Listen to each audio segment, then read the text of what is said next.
देखिए, आप लोगों का गिला था कि जो है वो धांधली हुई है, नताज तब्दील किए गए, लेकिन आज तो मौलाना फजलुर रहमान भी जो है वो अब कहने लगे हैं कि जो है वो इंतखाबात ठीक नहीं है और वो ना सिर्फ वोट भी नहीं देंगे बल्कि वो इत्तेहाद भी नहीं करेंगे, और बल्कि उन्होंने नवाज शरीफ से कहा है कि वो आए और अपोजिशन में बैठे हैं।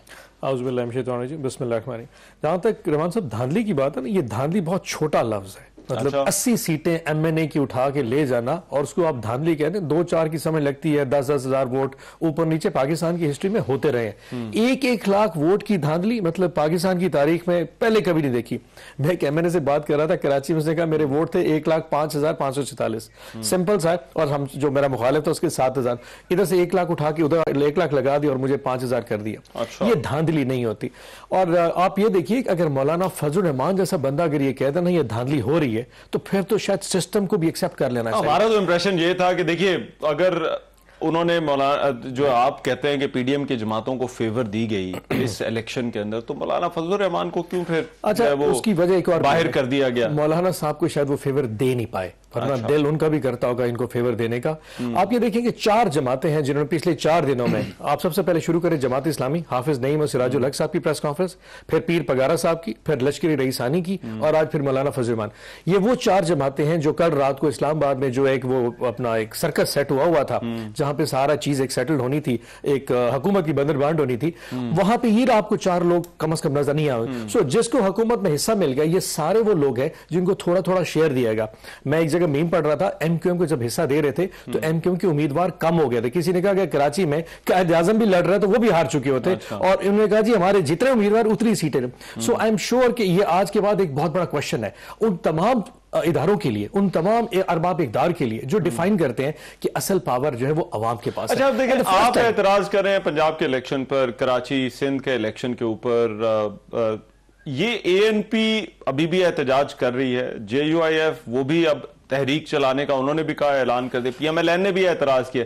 तो केपी के इंतखाबात पे ये लोग एतराज कर रहे हैं जहां से आप जीते हैं, आप जो है वो दूसरे पे जो है वो एतराज कर रहे हैं। तो क्या ये आपके एतराज में फर्क है, उनके एतराज से मुख्तलिफ है? आई थिंक पंजाब और केपी की जो एक तर्ज एक सियासत है उसमें बड़ा फर्क है। You all know it. 9 मई के बाद जो एक मामला पंजाब में चले और जो केपी में चले उसमें एक डिफरेंस है पड़ा। केपी में शायद इस किस्म की धांधली करना उस सिस्टम में रिवायती तौर पे पॉसिबल नहीं है। वहां पे एक वजादारी है, एक सिस्टम है, लोग इलाज करते हैं। ये थाने और कल्चर और जो पंजाब पुलिस का जो माइंडसेट है वो वहां पे काम नहीं कर सकता। और चाहे जितनी भी कोई मुखालफत हो, पंजाब आपको अंदाजा है इट्स मतलब प्योरली आज ऑन टुडे, अभी इस वक्त बैठ के मैं देख रहा आपके टॉक शो के ऊपर कि 3 हमारे जो पीटीआई के कैंडिडेट्स पीटीआई के जिन्होंने हमसे टिकट ली थी वो इस वक्त नून लीग में शामिल हो गए। इस किस्म की जो ऑब्वियसली वो मोहब्बत से नहीं गए, ठीक है, कुछ ना कोई डंडा दिया गया है, कुछ ना कुछ किया गया है। ये जो एक जो वो कहते हैं ना जो नाक कान से पकड़ के किसी आगे ले जाने वाला कॉन्सेप्ट जो है ये पंजाब में चलता रहा है। सो यहां पे बहुत इजी था मैनेज करना। आप जैसे डिस्कशन पहले हो रही थी कि शहरों में they did it, rural areas में बहुत मुश्किल था। उसकी वजह एक और भी थी ना कि शायद इस लेवल पे जाके इस तरह का काम करना, रूरल एरिया में तो कहा जाता है आसान है इलेक्शन। इस दफा पाकिस्तान की तारीख में जिन लोगों ने ये सोचा था ना कि पाकिस्तान की अवाम भोली और पागल है, वो ऐसा नहीं था। पाकिस्तान की अवाम में जितना शऊर था, देखिए हमारे पास बल्ला नहीं था, हमारे पास लीडर हमारे जेल में मौजूद था, उसके बावजूद लोगों ने सोशल मीडिया से पढ़ के जिस तरह कैंपेन किए, ये पाकिस्तान की तारीख में पहली दफा हुआ है। अब इस सेटअप में जिन जिन जगह पे इन लोगों को कहीं पे कोई एज मिले, आप ये देखिए ख्वाजा आसिफ, मरीम नवाज शरीफ, हमजा शहबाज शरीफ और नवाज शरीफ, ये 4 बड़े नाम को जिताने के लिए आपको 60-60 हजार वोट की धांधली करनी पड़ी। लेकिन ये मत भूलिए राना सनाउल्लाह हारे, जावेद लतीफ हार गए, जहांगीर तरीन हार गए। उसकी वजह भी है जहां पे जहां हमारा कैंडिडेट तगड़ा था ना, वहां पे उसने ऐसे नहीं होने। आपको राना सनाउल्लाह के मामले कौन था? निसार जट था, वो कोई मजाक नहीं था। मतलब आप अगर वहां पर धांधली करने भी लगे तो देयर इज सम सिस्टम, वो कहते हैं कोई मेथड टू मैडनेस वाला कॉन्सेप्ट काम कर रहा था। डॉक्टर यास्मीन बेचारी जेल में पड़ी थी, नवाज शरीफ साहब जीत गए।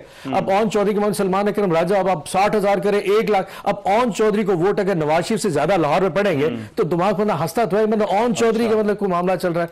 अब इस मामले में रिहाना इम्तियाज डार पूरा पाकिस्तान जानता था एंड शी वन बाय 60,000, उसको हराना। अब समीउल्लाह चौधरी हमारे भागलपुर का, मैं हैरान, उसने 1,06,000 वोट ले लिया। हमने सब उसको मुबारकबाद दी, उसके अपोनेंट के 60,000 वोट। एंड पे उसको कहा गया तुम अगर नून लीग में शामिल होते हो तो फेयर इनफ, अगर नहीं तो तुम्हारा रिजल्ट चेंज चेंज हो गया, वो बेचारा सोचता रहा सारी रात, अगर रिजल्ट चेंज हो गया। सो जिसके पास ऑप्शन भी दी गई उसको ये कहा गया कि पहले नून लीग में या आईपीपी में जाओगे तो ठीक है, नहीं तो रिजल्ट ऑप्शन जो है वो दी जाए। मैं जरा नाज बलोच साहबा से फिर मोहसिन भाई के पास भी जाते हैं। नाज बलोच साहबा, क्या वाकई जो है वो इसी तरह से हुआ है, और ये फिर अगर सारी जमातें एतराज कर रही हैं तो पाकिस्तान पीपल्स पार्टी, ऐसा लगता है कि पाकिस्तान पीपल्स पार्टी ने नताइज को कबूल कर लिया है, ये एक इलेक्शन कमीशन के लिए अच्छी खबर हो सकती है कि शायद बाकी तमाम जमातें जो है वो एहतजाज कर रही हैं लेकिन पाकिस्तान पीपल्स पार्टी एहतजाज नहीं कर रही इस इलेक्शन के ऊपर। बिस्मिल्लाहिर्रहमानिर्रहीम। रहमान, हर इलेक्शंस के बाद आपको पता है कि पाकिस्तान की तकरीबन तमाम सियासी जमातों को एतराज़ात होते हैं, और वो एतराज़ात कहीं ना कहीं दुरुस्त भी होते हैं, और कहीं ना कहीं आप देखते हैं कुछ जगहों पे कुछ पॉलिटिकल पार्टीज एग्जैजरेट भी चीज़ों को करती हैं, लेकिन बहुत सारी ऐसी चीज़ें बेज़ाब्तगियां हैं जो हकीकत में मबनी भी होती हैं। लेकिन इसका मकसद ये नहीं है कि हम पार्लियामेंट को ताला लगा के सड़कों के ऊपर लड़ाई झगड़ा करें, प्रोटेस्ट और एजिटेशन करें, एक ऐसे वक्त में जब मुल्क को सिक्योरिटी के दरपेश चैलेंजेस भी हैं, मुआशी सूरत हाल आपके सामने मौजूद है। एक बहुत ही लंबे टर्म का हमारे पास ये इंटरिम जो सेटअप था ये काफी तवील रहा। इलेक्शन शायद इससे बहुत कबल हो जाते, लेकिन कुछ पेचीदगियों की वजह से इलेक्शंस जो है वो डिलेड भी रहे। उसके बाद जाके जब इलेक्शंस हुए हैं तो हम ये नहीं चाहते कि पहले की तरह जो हमेशा रोना रोता रहा सड़कों पे, और कभी डी चौक पे, कभी शाहराहों को ब्लॉक कर देना, कभी इस्लामाबाद के अंदर जो है एक धरना समाज जो है मेला लगा देना, तो ये चीजों का मुतहम्मिल मुल्क नहीं है। हमारी अपनी पॉलिटिक्स, हमारे ईगोज, हमारी जो अपने पर्सनल जो इश्यूज होंगे, पॉलिटिकल होंगे, लेकिन वो सब मुल्क पहले आता है, वो इश्यूज पीछे आते हैं। देखिए इश्यूज हुए हैं। अच्छा। मैं ये मानती हूं पूरे पाकिस्तान में कोई भी सियासी जमात ऐसी नहीं है जो कह रही है कि इलेक्शंस में धांधली नहीं हुए हैं। डेफिनेटली कराची में आप जो सूरत हाल देख रहे हैं कि एकदम से एमक्यूएम कहती है 17 सीटें हमें मिल रही हैं और वही होता है जो वो बोल रहे हैं, तो ये एक सवालिया निशान तो है कि ऐसा कैसे मुमकिन हुआ। लेकिन उसके बाद हमें यह भी पता है केपीके के अंदर जो है पीटीआई जीत जाती है, तो वहां तो पीटीआई कहती है कि धांधली नहीं हुई है, ये भी एक सवालिया निशान है। तो जहां पे इनके कैंडिडेट्स जीते हैं वहां पे तो ये भी मानते हैं कि धांधली नहीं हुई है। तो कुछ ना कुछ तो है। जो इश्यूज हैं उन बेजाब्तगियों को एड्रेस करने के लिए जो एक्चुअल फोरम है, एक तो इलेक्शन कमीशन ट्राइब्यूनल में जाके अपने केसेस हमें फाइट करने चाहिए, ड्यू कोर्स को अपनाना पड़ेगा, और दूसरी बात यह कि पार्लियामेंट के फ्लोर को इस्तेमाल करके वो इलेक्टोरल रिफॉर्म जो कि अभी तक हम नहीं कर पाए, वो इलेक्टोरल रिफॉर्म्स करने हैं ताकि आइंदा आने वाले वक्त में कोई भी उंगली ना उठा सके इलेक्शंस के ऊपर और कोई ये ना कहे कि इलेक्शंस में धांधली हुई है। लेकिन आप ये देखें कि हमारे पास जो रवैया है वो यही है कि we are repeating the same mistake again and again. इस वक्त तो हम बात करते हैं कि इलेक्शंस में धांधली हुई है, लेकिन जो पार्लियामेंट के अंदर आने का वक्त होता है तो आप देखते हैं कि हुकूमत सिर्फ रिवेंज और इंतकाम लेती है। जो हुकूमत में पीटीआई हुकूमत में थी, इन्होंने पूरी ऑपोजिशन को जेल में डाला। फिर जब दूसरों को मौका मिला हुकूमत में आने का, तब इत्तेफाक ऐसा हुआ कि पीटीआई जो है उसके उन्होंने 9 मई जैसा अफसोसनाक सानिया किया, जिसके बाद उनको फिर जेलों में जाना पड़ा। तो ये चीजें तो अल्टीमेटली होती रही हैं, लेकिन मैं समझती हूँ कि आगे प्रोग्रेसिव पाकिस्तान के लिए, एक प्रॉस्परस पाकिस्तान के लिए हमें बाहर निकल के अपनी इस एक महदूद सोच से बाहर निकल के पार्लियामेंट्री पॉलिटिक्स करना पड़ेगी। ठीक है, राइट। मगर मैं जरा ये मोहसिन साहब से पूछ लेता। मुझे तो सर अब देखिए मोहसिन साहब, हमें तो कुछ समझ नहीं आ रही।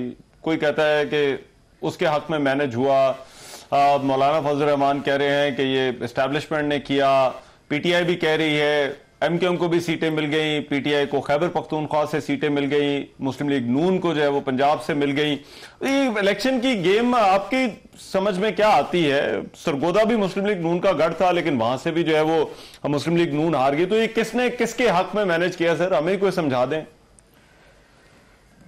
देखिए आपको एक बात बताऊं, मैं जब इलेक्शन हो गया, सारा कुछ हो गया, तो अभी जो चीजें मेरे सामने आ रही हैं हैरान कौन है।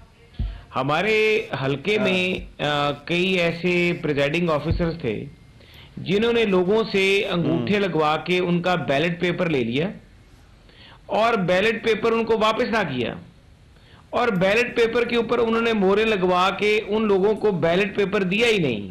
उनके बैलेट पेपर खुद ले लिए। ये अभी हकायक आ रहे हैं, और बल्कि मैं आज एक आपको बता रहा हूं कि मैं एक बड़ी अच्छी फैक्ट फाइंडिंग करने लगा हूं, और ये मेरे ख्याल से पूरे पाकिस्तान में भी ये काम आएगी, कि मैं अपने हर पोलिंग एजेंट के पास जाने लगा हूं। मैंने अपने हार को तस्लीम कर लिया, लेकिन जब ये हकायक मेरे सामने आए तो मैं हैरान होकर रह गया कि यहां पर कोई अच्छे बुरे की तमीज नहीं थी। यहां पे जिस किसी का हाथ पड़ रहा था वो काम डाल रहा था, और उसके बीच में ये नहीं था कि मेरे मुकाबले में, अभी मैंने सुना वो कह रहे थे कि जो तगड़ा पीटीआई का कैंडिडेट था, मेरे वाला जो कैंडिडेट था वो तो 9 मई में वांटेड था पीए एडमिनिस्ट्रेशन को, वो तो हल्के में उसकी प्रेजेंस ही नहीं थी, उसने कोई कॉर्नर मीटिंग नहीं की, उसने कुछ नहीं किया, उसको जिन्ना के वोट तो नहीं डाल गए ना, और कई गांव अनवे थे। तो अभी जो पता लगा है कि वो जो प्रिजाइडिंग थे मेरी कॉन्स्टिट्यूंसी में, उन प्रिजाइडिंग्स ने ये काम डाला है, और बल्कि मैं अभी कल से हम ये एक्सरसाइज भी शुरू करेंगे, हम देखने लगे कि कौन तो आपके ख्याल में हुआ क्या है? देखिए पोलिंग एजेंट्स, राइट, देखिए मैं तो आपसे समझना चाहता हूँ, आप ग्राउंड पॉलिटिक्स करते हैं, वही मैं आपको बता रहा हूँ, वही मैं आपको कुछ जगहों पे एतराज है जी, फॉर्म 45 आगे 47 में टोटल गलत था। एक हमें नहीं, एक तो उन्होंने, मेरा अपना जो जाती एक्सपीरियंस है, मुझे कहा गया कि आपने आरओ के ऑफिस नहीं जाना, और मुझे मना कर दिया गया आरओ के ऑफिस में, मेरे मुखालफिन को आरओ के ऑफिस में, पीटीआई के लोगों को आरओ के ऑफिस में बिठा दिया गया, और मुझे आरओ के ऑफिस में जाने से मना कर दिया गया। और जब मैंने पूछा कि मुझे आरओ के ऑफिस में जाने से क्यों मना किया जा रहा है, तो उन्होंने कहा कि इसलिए मना किया जा रहा है क्योंकि लॉ एंड ऑर्डर सिचुएशन ना क्रिएट हो। इससे पहले माजी में कानून में कहा लिखा हुआ है कि आप किसी भी पार्टी के कैंडिडेट को आरओ के ऑफिस में जाने नहीं देंगे जहां पर फॉर्म 45 इकट्ठे हो रहे हैं, और फॉर्म 45 अगर इकट्ठे हो रहे हैं, और फिर उसके बाद एक और बड़ी बात यह है कि आपको किसने मना कर दिया? सामने आ रही है, हमें हमारे आरओ ने मना कर दिया, उन्होंने कहा कि आप नहीं आ सकते अंदर। आरओ ने मना किया कि आप अपने आरओ ऑफिस में नहीं आ सकते। जी, हमें तो मना किया गया था, जब उन्होंने मना कर दी तो हमने कहा देखिए, पार्टी का नहीं जा रहा, मोहसिन साहब, एक तो तासुर ये था कि पंजाब में नून लीग को सपोर्ट दी जा रही है, नून लीग के कैंडिडेट्स को सपोर्ट दी जा रही है, तो आप कह रहे हैं कि उल्टा आपको जो है वो मना कर दिया गया, और वहां पर वो बैलेट पेपर ले लिए गए जिन पर अंगूठों के निशान लगे हुए थे। देखें, बैलेट पेपर किस तरह होता है, जब आप जाते हैं ना तो आप वो अंगूठे पे लगाते हैं, तो फिर आपको आपका बैलेट दिया जाता है, आपके अपनी पर्ची काट लें, आपका अंगूठे पे निशान लगाने में उसके अगेंस्ट होता है। जब वो आपका अंगूठे पे जो काफी ज्यादा औरतें ऐसी आ रही हैं, बहुत ज्यादा औरतें ऐसी आ रही हैं, अभी भी मैं अपना तस्लीम करके बैठ गया था, मैंने कहा चलें जो कुछ हो गया देख लेंगे। और मैं जब सुना है लोगों के किस्से, तो मुझे तो अब मैंने ये सोचा है कि मैं तो अपना पूरा हल्का दोबारा बुलाऊं, मैं अपना पूरा हल्का दोबारा बुला के एक एक बंदे से पूछूं कि वो आपसे हुआ क्या है। अगर ये मेरे एक पोलिंग स्टेशन की नहीं, मुझे कम से कम 10-20 पोलिंग स्टेशन से ये कंप्लेंट मिली है कि प्रिजाइडिंग ने लोगों से उनको बैलेट पेपर इशू करने के बाद जो बैलेट पेपर था वो उनको दिया ही नहीं, बैलेट पेपर उन्होंने खुद अपने पास रख लिया। तो जब बैलेट पेपर उन्होंने अपने पास रख लिया तो ये मेरे साथ मेरे हल्के में हुआ। मैं पीएमएलएन का कैंडिडेट हूं, बेनिफिशियरी कौन है? पीटीआई का कैंडिडेट जो हल्के में आया ही नहीं, वो एक दिन आया ही नहीं है, उसको किसी ने हल्के की कैंपेन में देखा ही नहीं है, तो वहां पर बैठा भी कोई नहीं है, और मुझे आरओ के ऑफिस में बैठने से मना कर दिया गया। तो ये क्या हुआ है? ये तो मैं समझता हूं बड़ी धांधली को हो ही नहीं सकती। अच्छा, और अब्बास साहब, ये आपने बताना है, आप कह रहे हैं कि उनको सपोर्ट दी गई है, वो कह रहे हैं आपके कैंडिडेट्स को सपोर्ट दी गई है। मैं एक ब्रेक के बाद आ रहा हूं।